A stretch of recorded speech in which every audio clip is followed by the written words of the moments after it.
Let's discuss question number 19.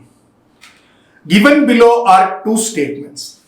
അപ്പോൾ ഇതിൽ ആദ്യത്തെ compound methyl cyclopentane and next is an alkene.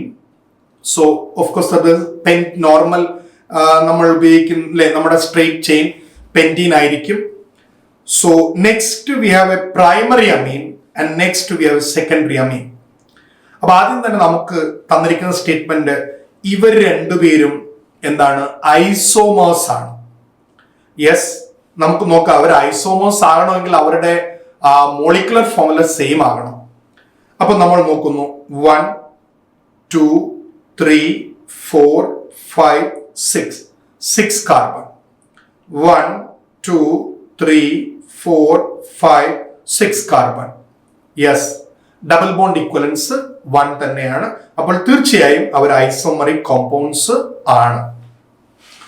Next അടുത്തത് നമ്മൾ ആദ്യം നോക്കുക, അവർ ഫങ്ഷണൽ ഗ്രൂപ്പ് ഐസോമേഴ്സ് എന്നാണ് പറയുന്നത്.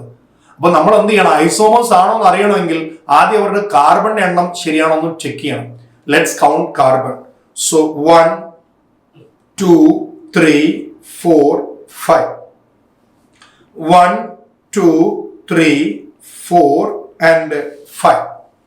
യെസ്, രണ്ടുപേരിലും സെയിം നമ്പർ ഓഫ് കാർബണും സെയിം നമ്പർ ഓഫ് ഹൈഡ്രജനും same number of നൈട്രജനുമാണ്.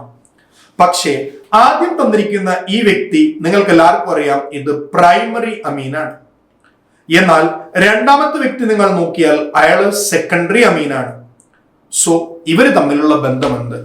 Primary അമീനും secondary അമീനും തമ്മിലുള്ള റിലേഷൻ എന്ന് പറയുന്നത് അവർ രണ്ടും ഫങ്ഷണൽ ഐസോമേഴ്സ് ആണ്. ഓഫ് കോഴ്സ് ആദ്യത്തെ സ്റ്റേറ്റ്മെന്റും ശരിയാണ്, രണ്ടാമത്തെ സ്റ്റേറ്റ്മെന്റും ശരിയാണ്. So let's select option 2 as our final answer.